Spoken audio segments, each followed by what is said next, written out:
प्रतापित रूप में जिया है, एक बुद्धिजीवी व्यक्ति थे, वो है वो।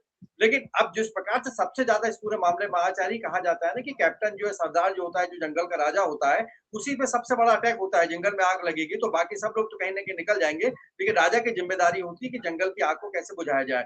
तो इसी भूमिका में चंपत राय जी जो है बहुत ज़्यादा बदनाम हो रहे हैं।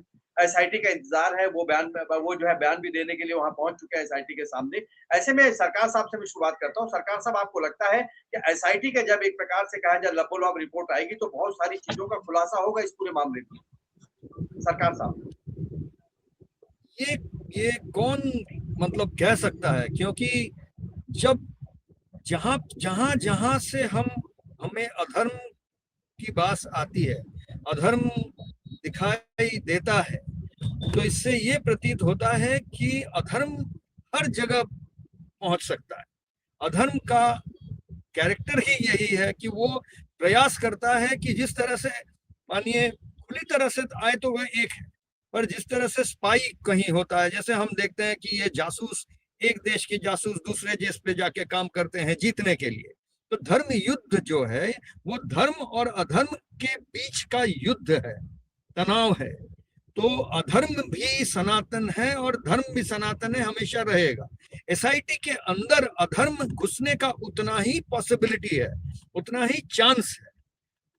हम सब, अब वो एसआईटी हो या कोई सीबीआई हो या उससे बड़ा कोई आ जाए, कोई सुप्रीम कोर्ट आ जाए, कोई भी आ जाए, हर जगह अधर्म प्रवेश करने का प्रयास कर रहा है। जिस तरह से रावण प्रवेश किया था साधु के वेश में, अभी बोला गया, तो अधर्म और अधर्म भी चालाक है, धर्म को उससे और चालाक बनना है। हम यही सोच सकते हैं कि हम सब एक साथ होकर, एकजुट होकर, धार्मिक होकर, धर्मपरायण होकर, वो एसआईटी हो या सीबीआई हो या सीआईडी हो या चीफ मिनिस्टर हो, प्रधानमंत्री हो या कोई राजा रंक फकीर कोई भी हो, हर कोई ये प्रयास करे कि अधर्म को घुसने ना दे।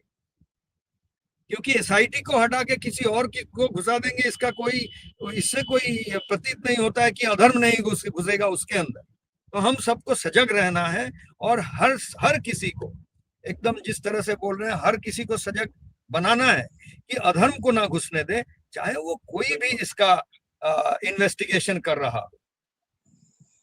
चलिए, बिल्कुल एसआईटी की बहुत बड़ी भूमिका रहेगी धर्म और अधर्म के बीच में एक निर्णय देने की। अब देखना होगा कि वो एसआईटी की रिपोर्ट में कितनी चीजें सामने आती है, कौन-कौन इनको एसआईटी की नजर में दोषी पाया जाता है और किस-किस को क्लीन चिट मिल जाती है, इस पे सबकी नजर रहेगी।